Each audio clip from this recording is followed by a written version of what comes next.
Hello learners, welcome back to my YouTube channel and इस video में मैं आप लोगों के साथ डिस्कस करने वाली हूँ topic discharge of contract. Okay, और डिस्चार्ज ऑफ कॉन्ट्रैक्ट में हम लोग इसका मीनिंग और इसके क्या क्या मोड्स हैं, यानी कि एक कॉन्ट्रैक्ट जो है वो कैसे डिस्चार्ज होता है, like by performance, mutual consent, impossibility of performance, by lapse of time, by operation of law and by breach of contract. हम इन सभी चीज़ों को डिटेल में पढ़ेंगे। ओके, डिटेल में साथ साथ इजी वे में आप लोगों के साथ मैं डिस्कस करूंगी। तो हम स्टार्ट करते हैं। एंड यस, बिजनेस लॉज की जो है एक प्लेलिस्ट बनी हुई है, उसका लिंक जो है आप लोगों को डिस्क्रिप्शन बॉक्स में मिल जाएगा, आप वहां क्लिक करके देख सकते हो। ठीक है, बिजनेस लॉज की जितनी भी वीडियोस हैं। तो हम स्टार्ट करते हैं। देखिए, सबसे पहले हम डिस्कस करेंगे कि what is discharge of contract, मतलब अगर हम बात करें तो इसका मीनिंग क्या है, हम लोग ये डिस्कस करेंगे। ठीक है, देखिए सिंपल सी बात है, when a contract is made certain obligations devolve on the parties to the contract. जब भी हम लोग कॉन्ट्रैक्ट करते हैं तो उनके ऊपर, दोनों पार्टीज के ऊपर कुछ ना कुछ ऑब्लिगेशंस, ड्यूटीज, रिस्पॉन्सिबिलिटीज आती हैं। And when the parties to the contract fulfil their obligations the contract is said to be executed. अगर जब दोनों पार्टीज ने अपना ऑब्लिगेशंस पूरा कर दिया है तो हम मानते हैं कि कॉन्ट्रैक्ट एग्जीक्यूट हो गया है। सपोज ए ने बी के साथ कॉन्ट्रैक्ट किया कि वो उसकी कार परचेज करेगा 5 लाख में। ठीक है, तो बी ने उसको कार दे दी और ए ने उसको ₹5 लाख दे दिए। तो यहाँ पे हम ये बोलेंगे कि कॉन्ट्रैक्ट हमारा एग्जीक्यूट हो गया है। ठीक है, सो डिस्चार्ज ऑफ कॉन्ट्रैक्ट क्या होता है? Discharge of contract implies termination of the contractual obligations. जो आपस में इनकी ऑब्लिगेशन बन रही थी पार्टीज की, वो अब खत्म हो गई हैं, टर्मिनेट हो गई हैं, तो इसको हम बोलते हैं डिस्चार्ज ऑफ कॉन्ट्रैक्ट, जैसा कि मैंने आपको हाईलाइट करके दिखाया हुआ है। ठीक है, so in other words, the rights and obligations created by a contract cease to be operative when the contract is terminated. जब कॉन्ट्रैक्ट टर्मिनेट हो जाता है तो कॉन्ट्रैक्ट के द्वारा जो राइट्स एंड ऑब्लिगेशंस क्रिएट हुए होते हैं वो क्या हो जाते हैं, वो भी cease to be operative, मतलब वो अब ऑपरेशन में नहीं रहते। देखिए, अब हम देखेंगे कि हमारे क्या क्या मोड्स हैं, किस चीज़ के, कॉन्ट्रैक्ट के डिस्चार्ज के या फिर टर्मिनेशन के। ये बहुत बहुत आप लोगों के लिए हम कह सकते हैं इम्पॉर्टेंट है, आपको पता होना चाहिए कि एक कॉन्ट्रैक्ट को किस किस तरीके से डिस्चार्ज किया जा सकता है। तो सबसे पहला है बाय परफॉर्मेंस, फिर है बाय म्यूचुअल कंसेंट और एग्रीमेंट, थर्ड है बाय इम्पॉसिबिलिटी ऑफ परफॉर्मेंस, फिर है by lapse of time, fifth है by operation of law and last by breach of contract. तो अब हम इनको वन बाय वन अच्छे से पढ़ेंगे। देखो, डिस्चार्ज बाय परफॉर्मेंस, परफॉर्मेंस ये सबसे हमारा कह सकते हैं जो मोस्ट प्रेवलेंट या फिर जो पॉपुलर मेथड है, मोड ऑफ डिस्चार्ज है कॉन्ट्रैक्ट का। It takes place when the parties to the contract fulfil their obligations arising under the contract within the time and in the manner prescribed. देखो क्या होता है, कोई भी contract है, हम लोग क्या करते हैं, उसका एक पर्टिकुलर टाइम डिसाइड कर लेते हैं। ठीक है, और किस तरीके में वो होगा, मैनर में वो डिसाइड कर लेते हैं। तो दोनों पार्टीज ने जब उस टाइम पे और उसी तरीके में अपनी ऑब्लिगेशंस को पूरा कर दिया है, यानी कि परफॉर्मेंस हो गई है, तो हम बोलेंगे कि कॉन्ट्रैक्ट हमारा डिस्चार्ज हुआ है बाय परफॉर्मेंस। अब बात आती है परफॉर्मेंस के टाइप की। डिस्चार्ज बाय परफॉर्मेंस दो टाइप से हो सकता है, एक होता है हमारा एक्चुअल परफॉर्मेंस, एक हमारा होता है अटेम्प्टेड परफॉर्मेंस। अब मैं आपको इसका मीनिंग क्लियर करती हूँ। तो देखिए, एक्चुअल परफॉर्मेंस क्या होता है? Actual performance is said to have taken place when each of the parties has done what he had agreed to under the contract. यानी कि जब दोनों पार्टीज ने अपना जो है अपनी परफॉर्मेंस कर दी है, जो उनसे एक्सपेक्ट किया गया था, तो वो हम कहेंगे एक्चुअल परफॉर्मेंस। फॉर एग्जाम्पल, जो मैंने अभी आपको बताया था, सपोज एक और एग्जाम्पल ले लेते हैं। ए ने बी को बोला कि मैं आपकी जो है वॉच परचेज करूँगा ₹500 में। ठीक है, तो ए ने जो है 500 दे दिए बी को और बी ने अपनी वॉच दे दी। तो दोनों पार्टीज ने यहाँ पे जो है हम कह सकते हैं कि एक्चुअल में परफॉर्मेंस की है। ठीक है, अब दूसरा होता है when the promisor offers to perform his obligation but the promisee refuses to accept the performance। देखो मैंने ये जो टर्म्स हैं promisor, promisee, ये आपको बिजनेस लॉ की फर्स्ट वीडियो में ही बता दिया था कि promisor क्या होता है, promisee क्या होता है। ठीक है, प्रॉमिसर वो पर्सन है जो ऑफर दे रहा है, प्रॉमिसी वो पर्सन है जो उसको एक्सेप्ट करता है। अब इसी एग्जांपल को अगर हम लेके चले, सपोज कीजिए ए ने तो है जो बी को क्या किया, ए ने जो है बी को 500 दे दिए बट बी मना कर रहा है वॉच देने से। ठीक है, तो यहाँ पे जो है प्रॉमिस रिफ्यूज कर रहा है टू एक्सेप्ट द परफॉर्मेंस। तो यहाँ पे प्रॉमिसर ने तो ट्राई किया है ना अपनी ऑब्लिगेशन को पूरा करने का, so it amounts to attempted performance. Actual performance तो नहीं कहेंगे, तो इसको हम अटेम्प्टेड परफॉर्मेंस या फिर टेंडर भी बोलते हैं। आप लोगों को ये ध्यान रखना है। ठीक है, when the promisor offers to perform his obligation but the promisee refuses to accept the performance, it amounts to attempted performance or tender। ये आप लोगों ने ध्यान रखना है। अब इनके एग्जाम्पल भी देख लीजिए आप लोग, काफ़ी इंपॉर्टेंट है। ए कॉन्ट्रैक्ट करता है to sell his car to B for ₹1,00,000 at the agreed price 1 lakh है। As soon as the car is delivered to B and B pays the agreed price for it, the contract comes to an end by performance। और ये जो performance है ये हमारी actual performance है, ये आप लोगों ने ध्यान रखना है। ठीक है, अब एक और एग्जांपल देखिए। A contracted to supply certain quantity of timber to B and B made the supply of timber at appointed time and place but A refused to accept the delivery। यानी कि A तो क्या है, ए ने B को बोला कि आप मुझे कुछ टिम्बर मतलब वो लकड़ी वगैरह का आप मुझे दीजिए सप्लाई, तो बी ने वो कर दिया बट ए ने उसको एक्सेप्ट करने से मना कर दिया, तो इसको हम लोग अटेम्प्टेड परफॉर्मेंस बोलेंगे। आई होप अब आपको actual performance and attempted performance अच्छे से क्लियर हो गया होगा। नेक्स्ट जो है that is discharge bye mutual consent और एग्रीमेंट। जो पहला तरीका था that was discharge by performance, जिसमें हमने एक्चुअल परफॉर्मेंस और अटेम्प्टेड परफॉर्मेंस को पढ़ा। अब हम करेंगे डिस्चार्ज बाय म्यूचुअल कंसेंट और एग्रीमेंट। देखो ये अगला मेथड है हमारा डिस्चार्ज का। ए contract is made by the consent और agreement of the parties to it. आपको पता है एक कॉन्ट्रैक्ट किसके थ्रू बनता है, एग्रीमेंट के थ्रू। तो जो टर्मिनेट भी हो सकता है वो by the agreement of the parties to the contract. अब कैसे, according to section 62, if the parties to a contract agree to make a new contract और reject the prevailing contract or make changes in it, then the performance of the prevailing contract becomes irrelevant and is not required। अब देखो आपको ये समझना है mutual consent और agreement का क्या मीनिंग है कि जैसे कॉन्ट्रैक्ट बनता किस तरीके से, एग्रीमेंट के थ्रू। तो अगर बाय चांस एग्रीमेंट के थ्रू ही जो पार्टीज़ हैं टू द कॉन्ट्रैक्ट वो डिसाइड करें कि वो एक नया कॉन्ट्रैक्ट बनाएंगे या फिर पुराने कॉन्ट्रैक्ट को मॉडिफाई करेंगे, ठीक है, या फिर इसमें चेंजेस करेंगे या फिर प्रिवेलिंग कॉन्ट्रैक्ट को रिजेक्ट करेंगे, तो जो भी पहले वाला प्रिवेलिंग कॉन्ट्रैक्ट है वो इररिलेवेंट हो जाता है, यानी कि वो डिस्चार्ज हो जाता है। और इसके कुछ तरीके हैं, वो क्या क्या हैं, यानी कि डिस्चार्ज बाय म्यूचुअल कंसेंट और एग्रीमेंट के आगे सब पार्ट्स हैं, वो आप लोगों को पता होने चाहिए। देखिए, a contract may be terminated bye mutual consent in the following veg. अगर हम बात कर रहे हैं कि कॉन्ट्रैक्ट को टर्मिनेट करना है म्यूचुअल कंसेंट से, तो क्या क्या तरीके हैं। तो पहला तरीका है हमारा नोवेशन। नोवेशन का मीनिंग क्या है, when both the parties bye mutual consent agree to make a new contract to replace the existing one between the parties, novation is set to take place। यानी कि आप existing वाले contract को replace कर रहे हो और उसकी जगह आप नया कॉन्ट्रैक्ट ला रहे हो, ठीक है, यानी कि the new contract is substituted for an existing contract, ठीक है। और एक और चीज़ नोवेशन में ध्यान रखनी है कि जो पार्टीज़ है ना, वन ऑफ द पार्टी वो भी चेंज हो सकती है। देखिए, novation can take place between the parties to an existing contract और between one of the parties to an existing contract and a third party, यानी कि नई पार्टी भी आ सकती है, ठीक है।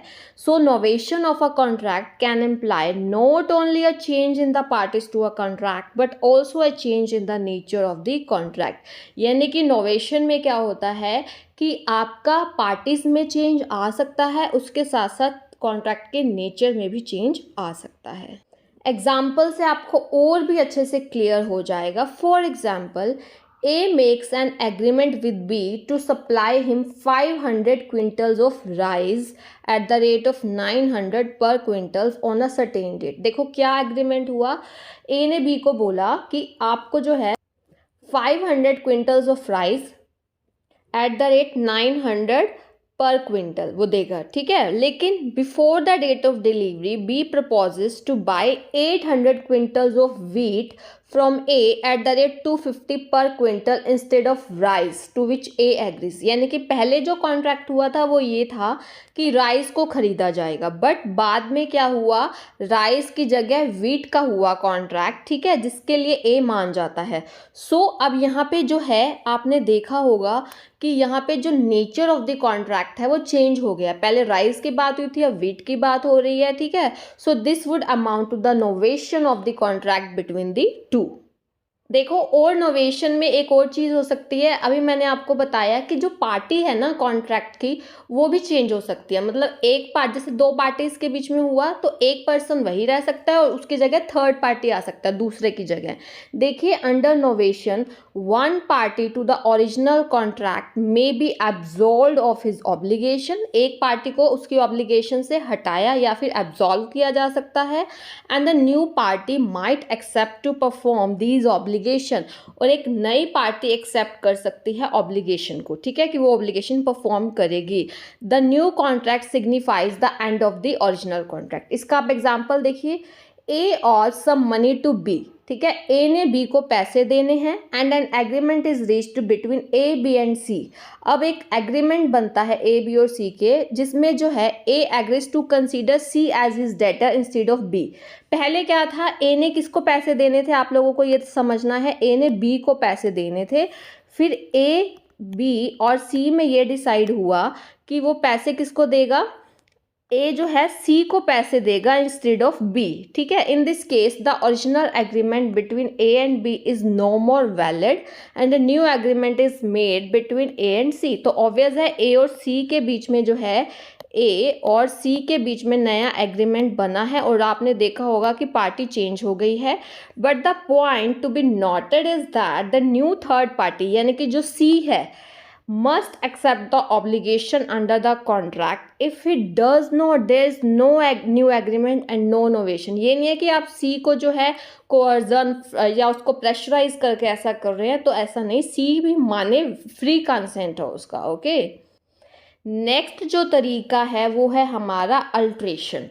हम पढ़ रहे हैं डिस्चार्ज के मोड्स, उसमें हमने जो सेकंड तरीका है डिस्चार्ज बाय म्यूचुअल कंसेंट और एग्रीमेंट, उसमें हम आगे सब मेथड्स पढ़ रहे हैं। नोवेशन अभी हमने पढ़ा, अब हम पढ़ेंगे अल्ट्रेशन के बारे में, ठीक है।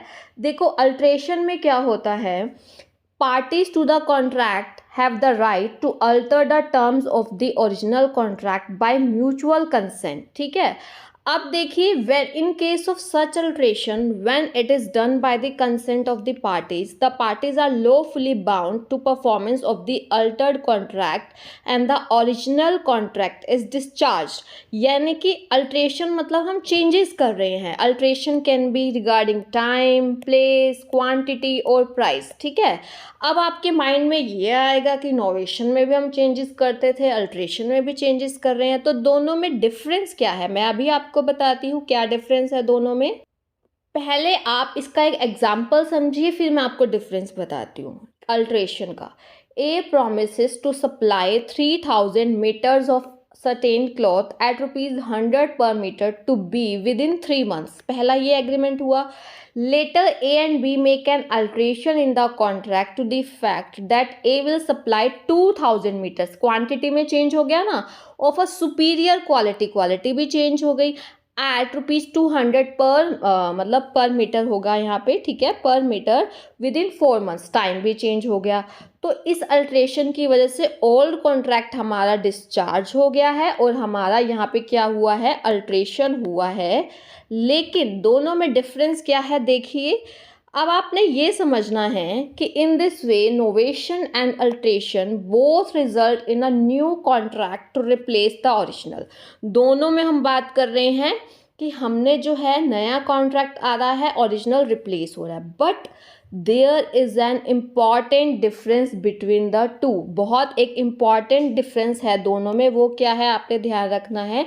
Novation absolves the parties of their obligations under the old contract when they substitute it with a new one, या फिर एक नई पार्टी भी आ सकती है to replace one of the parties. जबकि अल्ट्रेशन में जो क्या होता है, parties to the contract remain the same, only the old contract is replaced by a new one with altered terms and condition. मैंने इसको हाईलाइट इसलिए किया है, ये आप लोगों के लिए इंपॉर्टेंट है जानना। इसमें क्या होता है हमारा, देखो नोवेशन में जो पार्टीज है वो चेंज हो सकती है, ध्यान रखना। जो नोवेशन है उस पे जो पार्टी है, जैसे ए और बी में था तो ए सी के साथ भी कर सकता है, बट अल्ट्रेशन में पार्टीज तो वही रहेंगी। अल्ट्रेशन में आप लोगों ने ध्यान रखना है, अगर हम बात करें अल्ट्रेशन में पार्टीज वही रहेंगी, बट जो कॉन्ट्रैक्ट की क्वांटिटी क्वालिटीज ये सारा चीज़ें चेंज हो सकती हैं। अब हम थर्ड की बात करेंगे। जो अभी हमने नोवेशन पढ़ा म्यूचुअल कंसेंट में और अल्ट्रेशन पढ़ा, अब है रिमिशन और वेवर।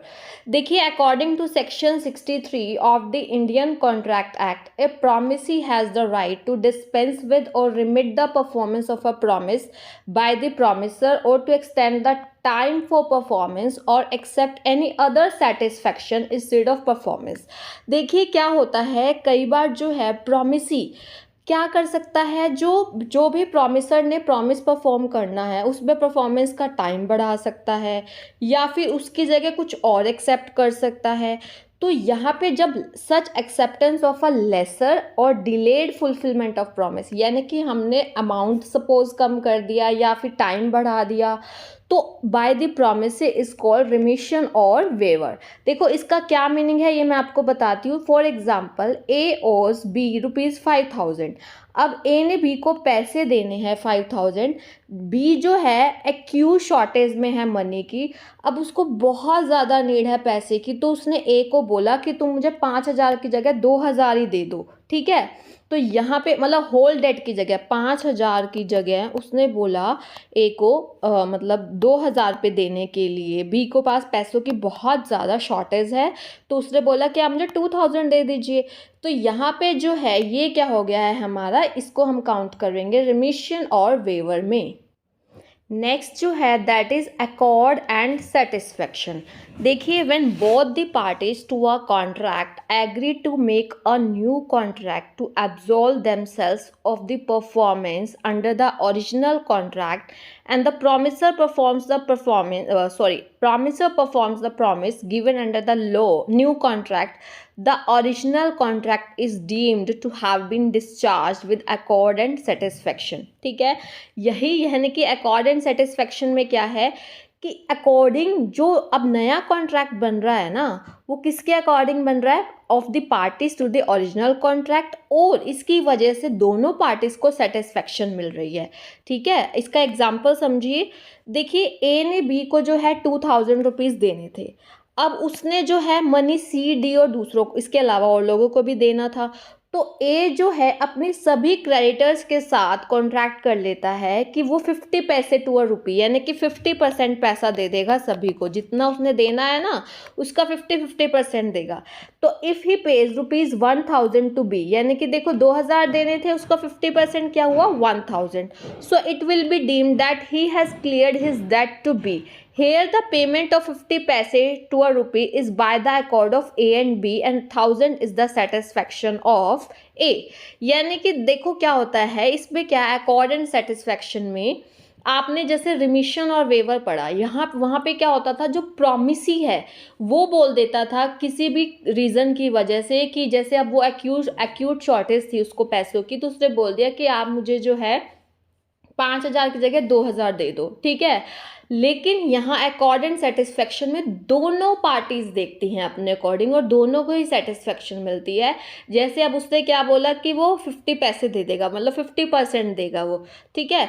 तो यहाँ पे जो है ए और बी की अकॉर्डिंग है ये चीज़ पेमेंट, और जो 1,000 है जो वो क्या है सेटिस्फैक्शन है ए को, मतलब उससे पैसे भी चुका दिए, ये चीज़ आपने ध्यान रखनी है। नेक्स्ट है हमारा third mode, that is discharge bye impossibility of performance. ठीक है, देखो जो सेक्शन 56 है वो ये कहता है कि if an agreement contains an undertaking to perform an impossible act it is void ab initio. देखो जो वॉइड एब इनिशियो है उसका मतलब होता है कि वो चीज़ स्टार्टिंग से फ्रॉम द वेरी बिगिनिंग वो चीज़ वॉइड है। ठीक है, फॉर एग्जाम्पल मतलब आप एक ऐसे काम के लिए एग्रीमेंट बना रहे हो जो इम्पॉसिबल है शुरू से ही। For example if A makes an agreement with B to find a lost treasure by magic, it will be a void agreement. मतलब ए बी के साथ एग्रीमेंट कर रहा है कि वो जो है एक खजाना ढूंढेगा जादू के थ्रू, मैजिक के थ्रू, जो कि इम्पॉसिबल है। तो ये वॉइड एब इनिशियो है। वॉइड एब इनिशियो टर्म है, लैटिन टर्म, इसका मीनिंग है कि स्टार्टिंग से ही वो चीज़ वॉइड है। ठीक है, तो अब एक और चीज़ ध्यान रखना है, the abrogation of a contract because of impossibility of performance is also termed as doctrine of frustration. देखो डॉक्ट्राइन ऑफ फ्रस्ट्रेशन एक टर्म है, इसके ऊपर मैं एक अलग से आपका वीडियो बनाऊंगी। आपको वैसे क्लियर होना चाहिए क्या होता है doctrine of frustration.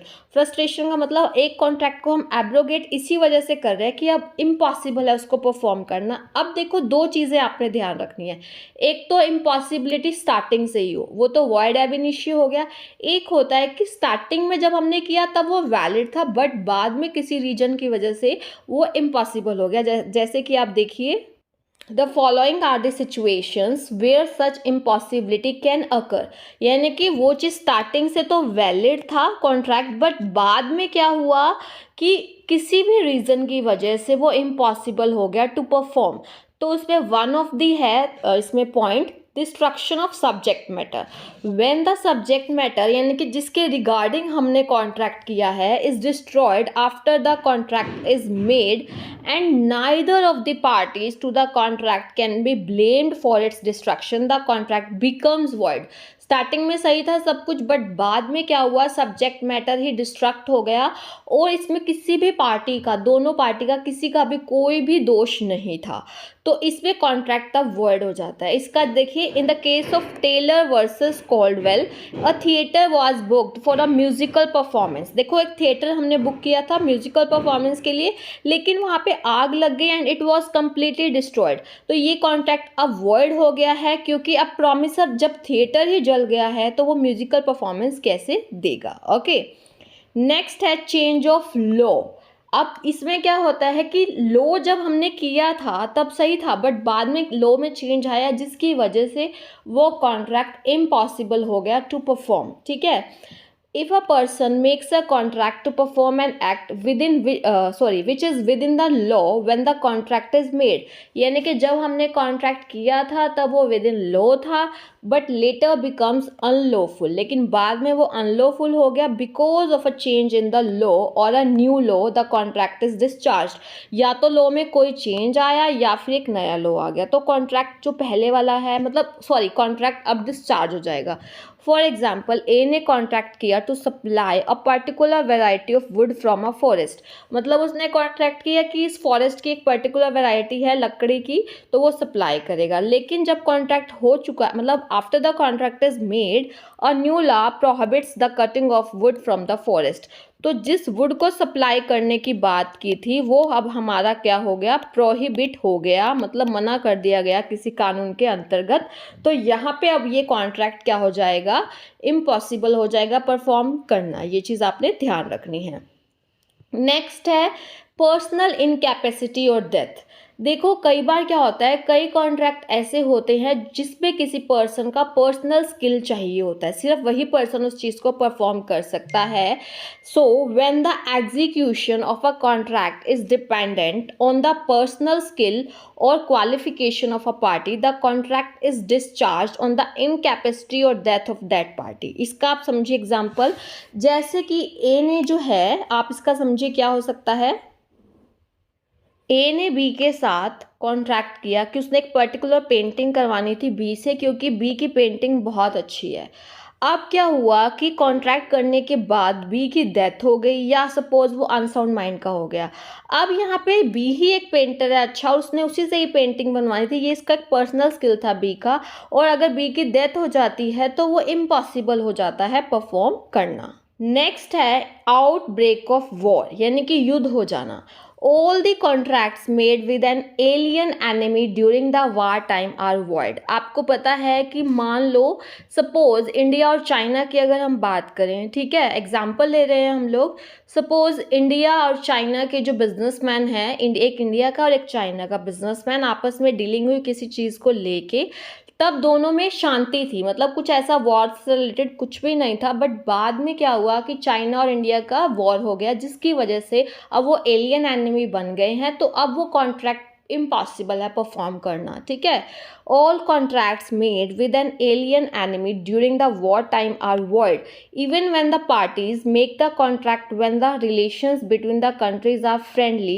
The outbreak of war makes the performance of the contract impossible, ठीक है।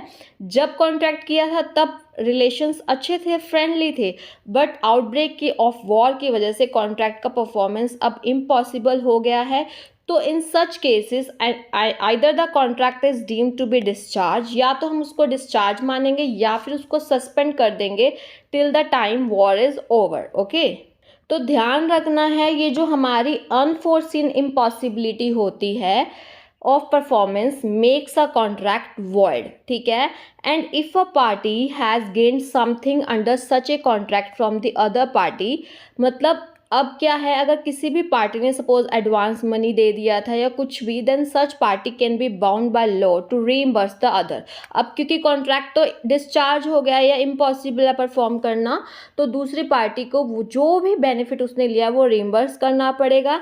And if the promisee has suffered a loss because of some act of the promisor की कोई गलती है और उसकी वजह से अगर प्रोमिसी को कोई लॉस हुआ है, तो the latter has to compensate the former, यानी कि लेटर का मतलब प्रॉमिसर को करना पड़ेगा, कंपनसेट किसको, प्रॉमिसी को इस लॉस के लिए, ओके। नेक्स्ट जो है that is discharge bye lapse of time. अब अगला जो फोर्थ मेथड है वो है हमारा लैप्स ऑफ टाइम, यानी कि टाइम लैप्स हो गया है, बीत गया है। If a contract is to be performed within a specified time, आपको बोला गया है कि इस टाइम में आपको करना था, और each party to it must perform his promise within the stipulated time, जो भी स्टिपुलेटेड टाइम है उसके अंदर अंदर आपको उस प्रॉमिस को करना है। So on the completion of the stipulated time, तो जो कॉन्ट्रैक्ट है वो हमारा क्या हो जाता है, डिस्चार्ज हो जाता है। इसका एक एग्जाम्पल समझिए, देखिए आपको पता है, एग्जाम्पल ले रहे हैं, under the Indian Limitation Act the parties can claim the rights under a contract within a specified period. For example, अगर debtor does not pay his debt by the agreed date, देखो क्या होता है, जो ए और B, suppose ए और B, ए जो है उसने बी से पैसे लिए, ठीक है। अब जो है ए जो है वो क्या हो जाता है, डेटर, और बी क्या है, क्रेडिटर है। उसने बोला कि आप मुझे 2 महीने के अंदर अंदर ये पैसे वापस दे देंगे, ठीक है। अब क्या हुआ, ए ने वो पैसे 2 महीने के अंदर अंदर वापस नहीं दिए, तो अब जो क्रेडिटर यानी कि जो बी है must file a suit with in 3 years, क्योंकि लिमिटेशन एक्ट में बोला गया है कि 3 सालों के अंदर अंदर आप इसके लिए केस कर सकते हो। और अगर आप इफ़ ही डज नॉट, यानी कि बी जो है केस फाइल नहीं करता है within that period, he loses the legal right to claim the debt. तो वो अपना जो है डेट को क्लियर करवाने का जो लीगल राइट है, केस नहीं कर सकेगा 3 सालों के बाद, and debtor is no lawfully bound to pay. तो ये लैप्स ऑफ टाइम से कॉन्ट्रैक्ट हमारा डिस्चार्ज हो जाता है। नाउ जो फिफ्थ मेथड है that is discharge by operation of the law, ठीक है। कई बार क्या होता है, in some situation a contract may be terminated by the operation of the law. अब ऑपरेशन ऑफ द लॉ में क्या है, एक according to section 37, if under the provisions of the act और any other law the contract is discharged और terminated, it is not necessary for the parties to perform their obligations under the contract. अब देखो law के operation से discharge कैसे होता है ये आपको समझना पड़ेगा। देखिए इसके कुछ तरीके हैं, ये सब पॉइंट्स हैं। A contract may be discharged by the operation of the law by the following ways। क्या क्या तरीके हैं, एक है by merger, एक है by unauthorized alteration, एक है by insolvency। तो सबसे पहले हम बात करेंगे discharge by merger। अब इसमें क्या है, when an inferior right accruing to a party under a contract merge into a superior right accruing to the same party under the same or some other contract, a merger is said to take place। देखो क्या होता है, जब एक inferior right जो घटिया, मतलब घटिया यानी कि अगर हम कंपैरिजन करें, मर्ज हो जाता है एक सुपीरियर राइट में। इसका एग्जांपल आप समझिए। देखो, आपने लीज कॉन्ट्रैक्ट के बारे में सुना होगा। लीज में क्या होता है, जो लेसर होता है वो अपनी चीज़ को किराए पर दे रहा है, लीज पर दे रहा है लेसी को, ठीक है। अब क्या है, ओनर तो लेसर है, बट अब जो लेसी है वो उसको किराए की, मतलब किराए पे लिया हुआ है, लीज पे लिया हुआ है, उसको यूज़ कर रहा है। एक लीज पे लिया हुआ है और एक वो उसका ऑनर बन जाए। तो देखो, लीज पे अगर उसने लिया हुआ था, हो सकता है उसके पास अब पैसे आ जाए, वो उसका ऑनर बनना चाहे। तो लीज पे लिया हुआ था तो लेसी के पास इन्फीरियर राइट था, अब वो उसको खरीदना चाह रहा है तो वो अब उसका ऑनर बनना चाह रहा है, तो वो उसका सुपीरियर राइट है। देखिए, when the lessee of an immovable property becomes the legal owner, यानी कि पहले उसने लीज पे लिया हुआ था बट अब वो उसका लीगल ऑनर बन गया है, तो लीज डीड वाला जो एग्रीमेंट था वो टर्मिनेट हो जाएगा, ठीक है। लेकिन मर्जर के लिए जो हमने अभी बात किया, उसके लिए कुछ कंडीशंस है जो होनी ज़रूरी है। सबसे पहली कंडीशन क्या है, दो पार्टीज़ हैं वो सेम होनी चाहिए। अगर ए और बी में हुआ था, सपोज ए हमारा लेसर है, बी लेसी है, तो वही पार्टीज रहनी चाहिए। There must be no change in the basic ingredient of the contract. जो भी इमूवेबल प्रॉपर्टी जो हमने एग्जांपल लिया, ऐसा नहीं उसमें भी चेंज हो रहा है, नो।